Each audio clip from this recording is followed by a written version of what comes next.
You're listening to the Perth Property Show, Australia's only weekly property podcast by West Australian experts for West Australian listeners. Catch your latest episode every Monday at 7 a.m. Good morning, guys. Welcome to the Perth Property Show. My name's Trent Fleskens, your host as always, and welcome to February. I cannot believe we're already in February. We're pre-election now. We're going to start talking about election issues, things that John Kerry versus the Liberal Party essentially is going to be talking about in what is still Perth's number one issue. It's property. You're listening to this podcast because you're interested in property every single week. You're someone who is a massive fan of this podcast, and I thank you very much for it. Or you're someone who's starting to recognize that this is the place to listen to where the real experts, the big guys in this industry, have those conversations and can have a safe chat about what's impacting their business and, more importantly, their industry, because we're all so passionate about it. And hopefully there's enough people on the government side listening to do something about it or start planning for doing something about it for this next election period. Jeremy Cordina is in the room with me today. He's the General Manager of Parcel. We've had him in a couple of years ago, giving us an update on where Parcel's at, what they do, and what's going on in the industry. It's a really timely interview to catch up with him to get some stats around how Parcel, one of Perth's biggest land developers, is going in terms of their delivery and their pipeline and how that affects us as an industry, as a community, but also stats that he needs in running his business on a daily basis with regards to how well our industry in general is going, whether we're starting to bridge the gap, starting to get there, or whether we're falling flat on our ass and failing. Jeremy, how you going, mate? Thanks for coming back in. Thanks for having me again, Trent. Appreciate it. What's the last couple of years been like in Parcel? Can you give us some themes? Has it been a successful couple of years? Has it been busy? Has it been slow? Has it been restructures? Has there been a lot of excitement? What's been the real celebrations, things that you've been really happy about? And then I guess I'll ask you next, what's been tough? Yeah, sure. It's been continuing to grow. I think we're second or third biggest land developer in the state at the moment, continuing to buy more land in order to backfill the pipeline. We'll touch on these themes later on, but we haven't been able to keep up with the demand that is out there at the moment, nor over the last few years.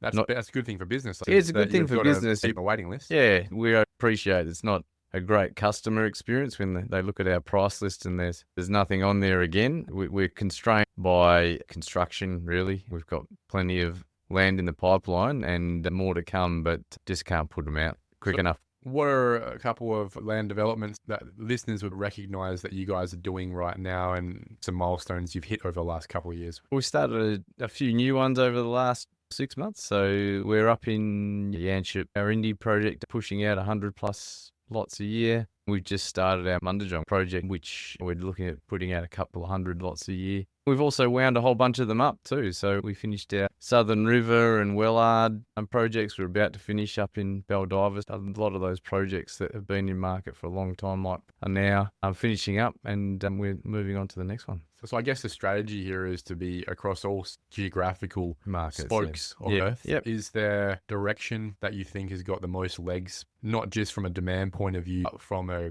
government approvals point of view, where you think is going to be where everyone, not just Parcel, is going to have the best time, the easiest time getting stuff to market? I think those corridors where the train lines have turned up recently, Yanship, the depth of demand and the amenity that's up there is really good. And then obviously pushing up to Ellenbrook at the moment. I think it's only just opened recently, but that now has fully established itself as a corridor. Once the Byford train station opens, that it converts from being a significant drive into those centres, and it should really be a train ride. Now, the challenge is that patronage is getting people on to those trains. Yeah. But that infrastructure elsewhere in the country, you go to Brisbane, there is significant activity around each one of those train stations and significant density that you see in those greenfield subdivisions. So I think we need to look to the east and start delivering projects like that. And that's going to be a challenge with the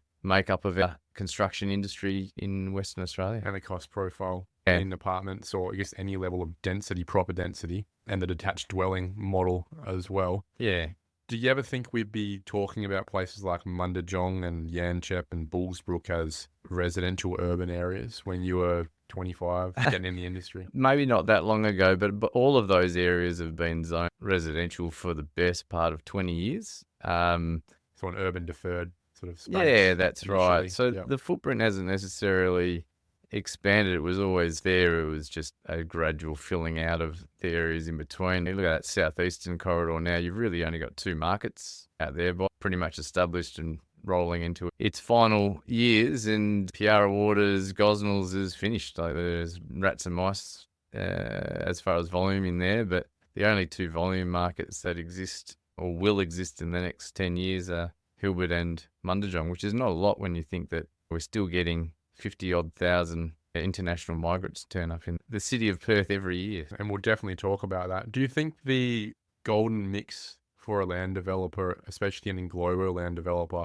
is to be close enough to existing services and nodes, but far enough from NIMBYs and naysayers so you can get on with it from a planning point of view and also from an infrastructure point of view? Yeah, we've had that direct experience, Trent. We've developed a number of smaller infill developments. The smallest one we've done and wrapped up recently was 13 lots in Bayswater. On the river? On the river. Prince Street? Around Ingalls Place, I think it was. And the process to get through a small job like that takes almost as long as the big stuff, which you're then pushing out 100 plus lots per annum. There certainly is an our experience, and we only have a finite experience, but in our experience with the infill councils, we've struggled to get them through in what we would deem a more appropriate time, considering you really are just doing a simple land subdivision. I've got experience having developed 2-lot subdivisions and a number of 2-hectare subdivisions to those sort of sizes. Yeah.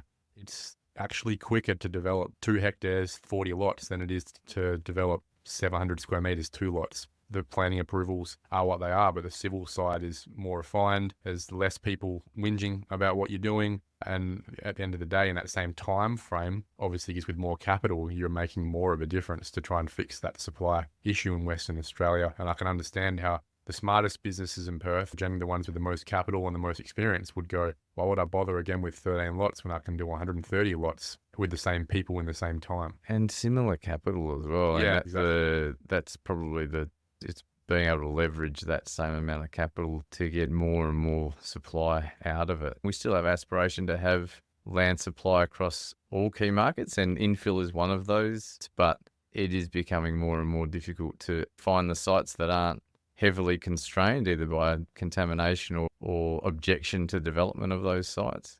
And the size of them is such that you're only really putting out, 50, 60 lots at best. Parcel sits within the ABN group, essentially Dale Alcock's baby. Yes, yep. It used to have a apartment development, a built form division a few years ago. It did, yeah. Built apartment. I guess it cut its teeth developing medium-sized apartment buildings like Addition in Como. You can see that on the right-hand side as you're travelling down the freeway towards the city. Or Fringe in Highgate. I believe it's Highgate. Yep. On Williams Street on the right-hand side. 2 really cool urban infill, medium-sized apartment developments. In the suburbs. Then obviously the price escalations came in.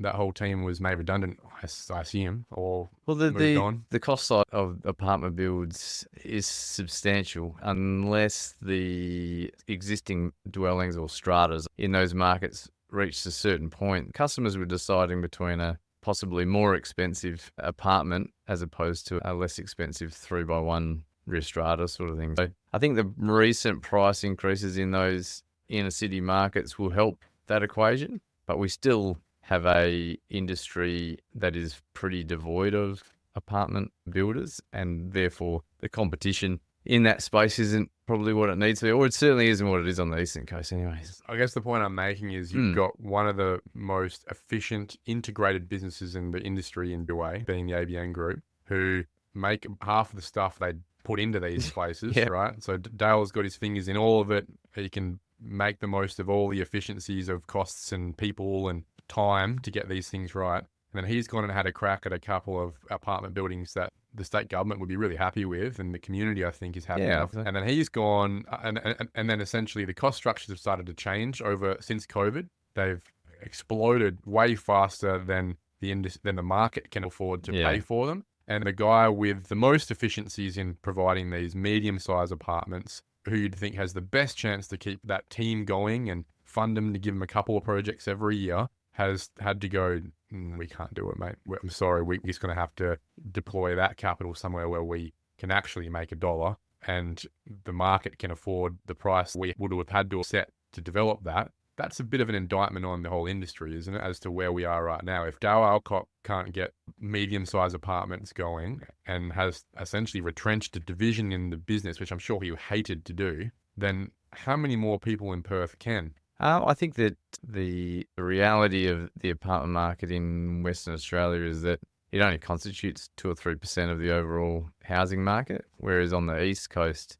it's more like 30 plus. And as a result, it doesn't have a lot of maturity, doesn't have a lot of competition, and therefore doesn't have the same sort of efficiencies as you're seeing in the single residential market. Single residential market in Perth's been here forever. Probably the best market in the country. Very efficient. It's the most experienced market. Yeah. And so if I'm sitting there advising government, which I'm not, that would be where I'd be focusing. You need to focus on construction and encourage some of those eastern states construction companies over here to bid on tenders that I'm sure are out there. I know WA have a number of sites that they're looking to deliver. Having government deliver these sites is great, but if they're delivering those sites at a number that nobody else can replicate, super inefficient taxpayer. Yeah, exactly. They need to be commercially viable, otherwise you won't have the rest of the market rolling in behind. We said that obviously prices are bridging slowly back towards it, but is there any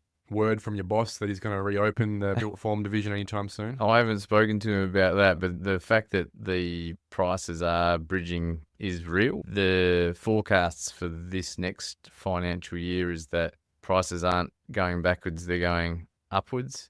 And when you roll back to the simple high-level stats of people coming into the state, vacancy rates, and our position in Perth against the other capital cities, it all points to numbers going up. I'm a numbers man. I believe in the numbers, and that might not be good news to a lot of... That's a very political answer of getting around answering the actual question of, do you reckon one of the most influential people in dwelling development in Western Australia still has an appetite for when it's going to work to get back into it? And if so, is there any view within the business right now that's anytime soon? I don't know whether or not that appetite exists or otherwise, but ABN is a residential builder, and at the moment that is completely focused in house and land. I'm going to take that as probably not connected. But again, that's not directed personally at ABN. It's more to ask the question broadly. If Dale's not thinking about it, it's probably not being thought about by many others. You're probably not having the Silvestro family own group thinking about opening an apartment development division, or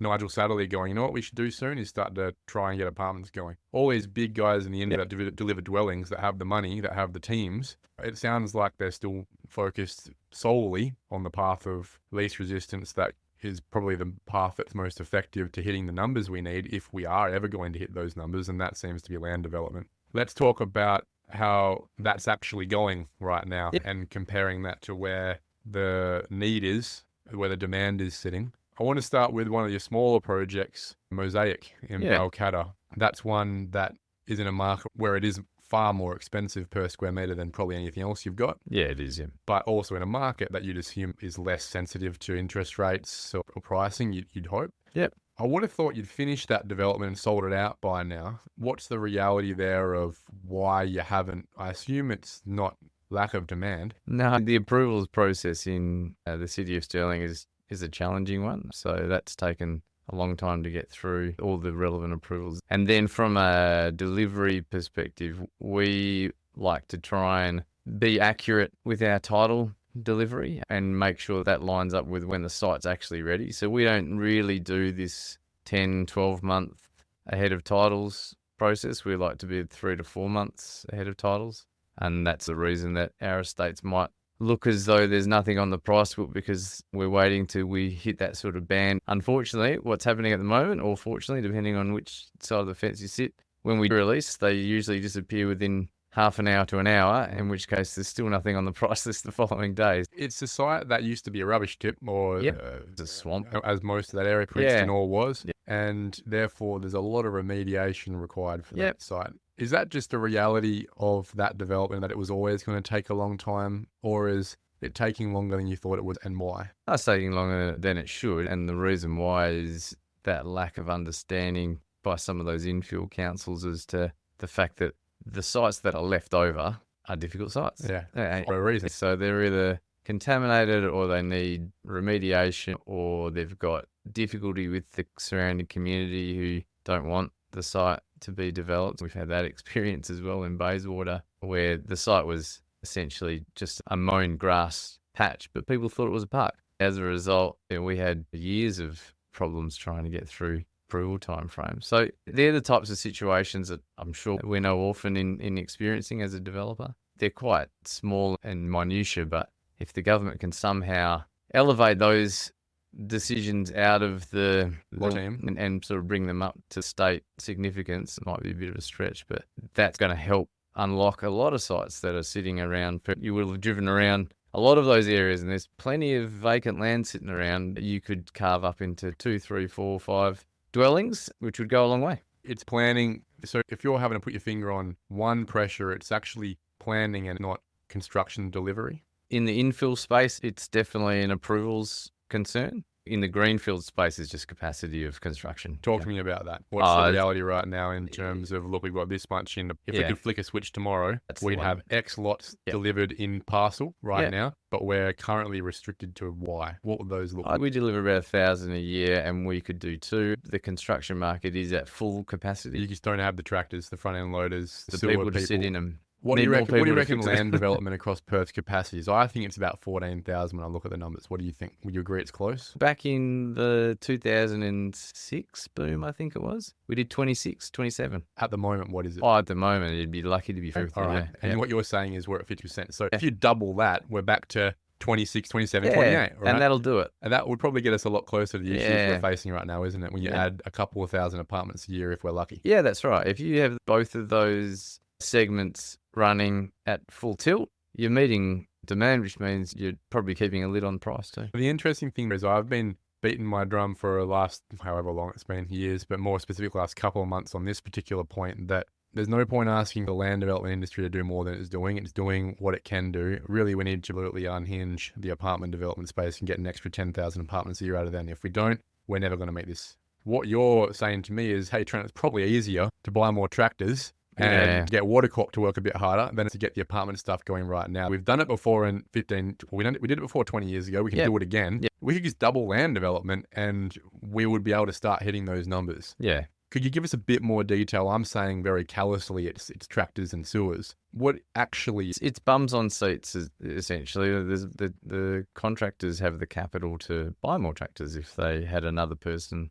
to put in the tractor. I know that workers are fluid and they'll move in and out of the construction sector, whether it be infrastructure or housing or mining. Mm-hmm. Of those three, the most attractive from a REM structure is mining, and that's just the reality of it. What you're saying is that we had the people last boom. Yeah. We don't have them this time, and it's because they're probably working for Rio Tinto and Gina Reinhardt. And possibly. Places. That's the only explanation I can come up with. We certainly have enough people rolling in terms of state immigration. Yeah, absolutely. To have 80-odd thousand turn up in a financial year is a lot of people. Now, whether or not that will then result in increases in staffing levels over the next year or so, probably will. So it's certainly getting better out there. Contractors are becoming more available. 6 months ago, you couldn't get a contractor to bid on a project. Now you're getting 3 or 4. So you think that's probably not because there's less work around. It must mean they've got more people. Yeah, that's the assumption. And the developers have started building bigger stages. Efficiencies have got better on our side. We have confidence that we'll sell through that stage. So we're going to build 50 to 100 lots, not 15. Yeah, got you. And 18 months ago, it really was. Yeah, exactly right, which is not efficient in any way, shape or form. Prices have been a pressure for the land development industry on both sides over the last few years. A few years ago, you were selling land at prices where the owner, the developer, whether it's Dale or it's Nigel, was sitting there going, Jesus, this is like amazing. And then I think within half a year last year, a lot of the land prices have gone up 30, 40% per square metre. And therefore that 375 square metre block has gone from 290 to 390 in less of a season over the last quarter of last year. And demand, and that was obviously a function of demand just being mental, because FOMO, everyone's decided suddenly they're not scared of building anymore. Yeah. The established house prices are knackered. Let's go build again. This is great. You guys are probably going, fantastic. We can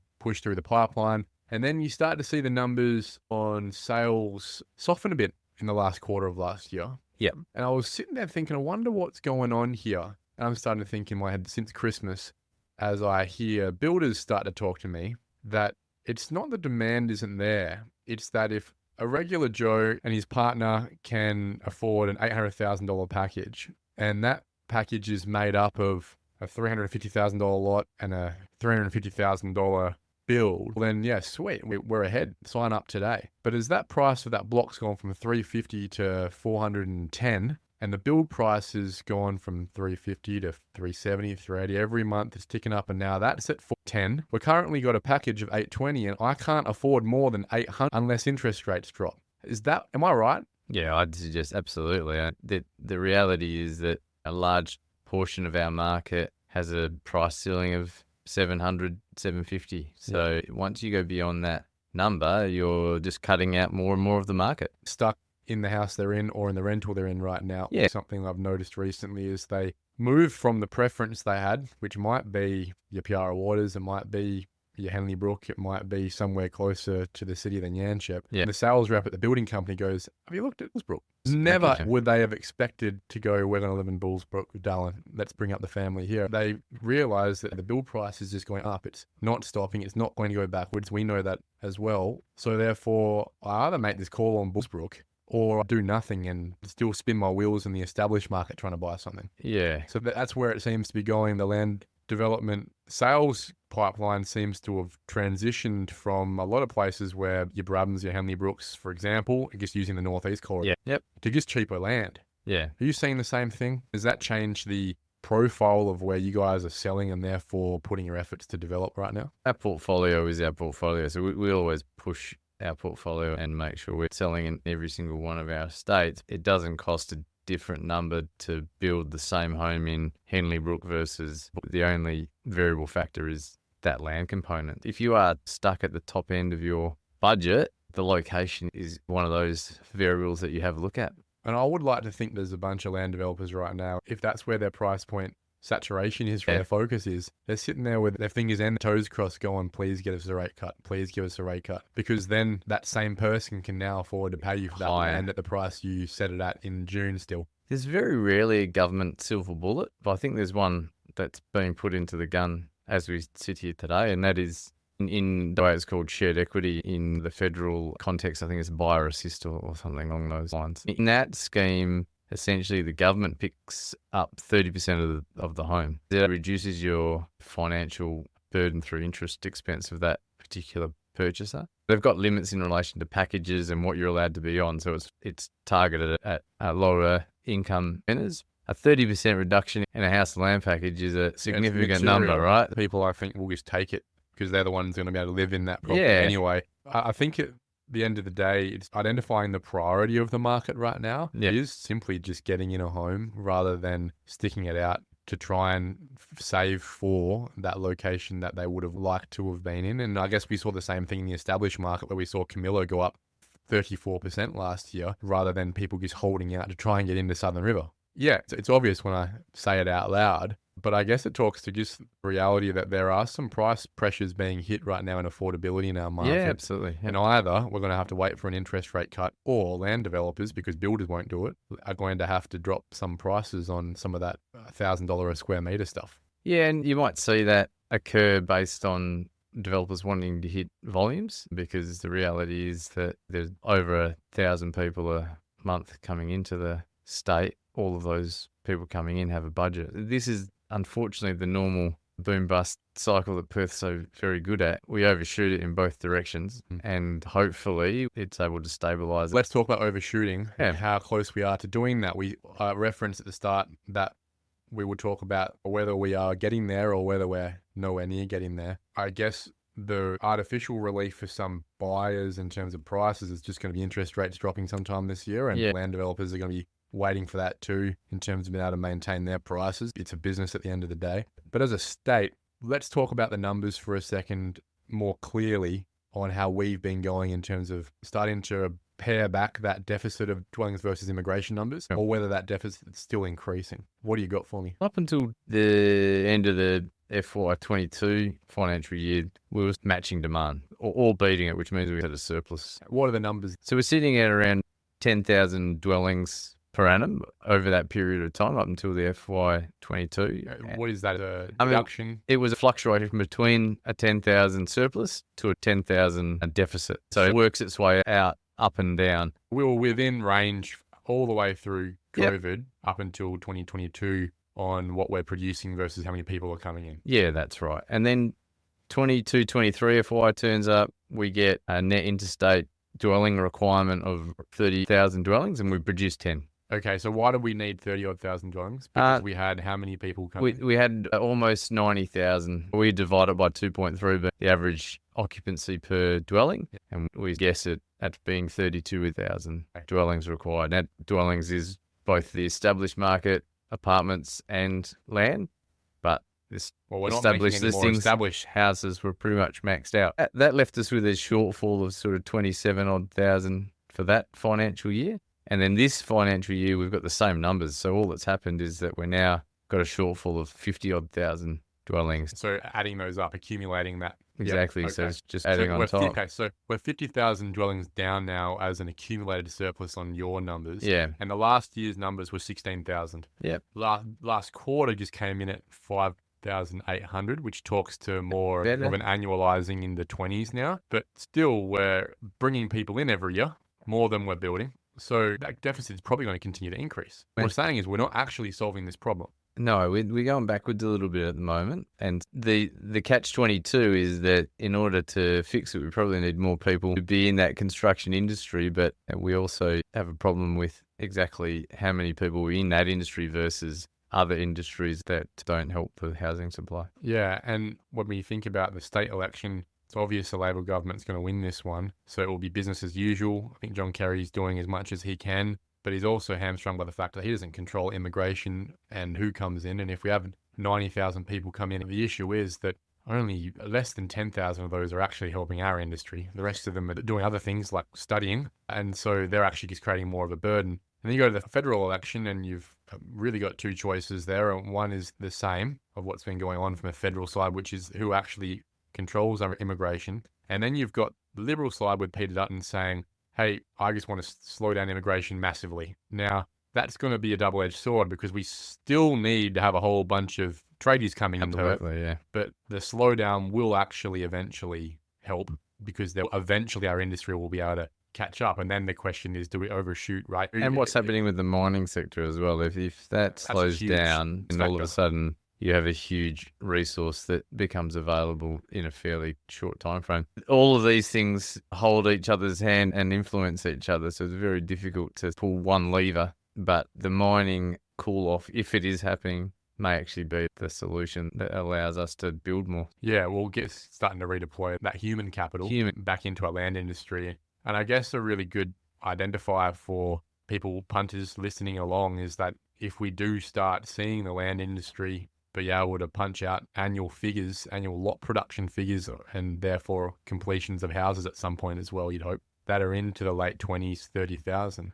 Yeah. We probably solved the problem. That's probably an indicator that we've got there. That would be a record as well for us, right? But we're still in the teens. As long as we're still in the teens, and as long as immigration continues to be positive and the mining industry doesn't collapse, you don't need to ask more questions about where our house prices are going, because as long as we can't solve this problem, demand will continue to outstrip supply. I can't see a scenario in the next few years where that changes, to be honest. That's a big call. It's not one that I disagree with, but it's important to hear it from leaders like yourself in the industry to go, look, I see this every day. I talk to all the contractors every day. I don't see us fixing this anytime soon. There doesn't seem to be a task force fixing this right now, and we're doing our best. If we could, we'd be doing double, and we're not. So final question, if you had a hotline to John Kerry and Rita Saffioti from a Treasury point of view to try and help you do your job better, how can Jeremy be more effective in his role of helping to supply lots of land, which is part of the mix, to West Australia's property market? John, I need you to help me, mate. This is my one ask before the election. What would that be? Yeah, it's a difficult one because I genuinely believe they're doing everything they can and have done for some time now. Delivery of those infrastructure projects, such as Metronet, has made a huge difference and increased the viability of those areas we touched on earlier, such as Mundijong and Yanchep. So no, I think for us, stability is probably the key thing that we will ask for. We're working as hard as we can, and I know all of our contractors are as well, and we just need to keep moving quickly without any changes. You mentioned one theme earlier, and that was pulling some of your projects out of local hands and into state hands. Would that make your life easier? Yeah, probably would. Some of those infill councils don't necessarily have the same skill set or agenda as the greenfield councils who are doing this stuff at scale every day. I think that would be helpful. There are obviously mechanisms at the moment where you can go through the state, but maybe they need to be extended to a lower level. Like you can go to JDAP. Yeah, exactly. You can't do it for land. But yeah, so maybe that could be looked at. We certainly had experience in that infill area where it's harder than it should be. Jeremy Cordina, GM at Parcel Property, one of Perth's biggest land developers and one of the most effective companies in the mix right now, helping us with our supply problem. Thanks for coming in, being a part of the conversation. I look forward to hearing the feedback from everyone listening along and hoping that the guys in government are listening as well. Appreciate it. Thank you for listening to another episode of the Perth Property Show. If you've only just joined the conversation, you can catch up by heading over to our website, perthpropertyshow.com.au, subscribing to the podcast, or joining our Facebook page. Don't forget to tune in next Monday at 7 a.m. for more expert insights, local analysis, and suburb spotlights. Happy hunting!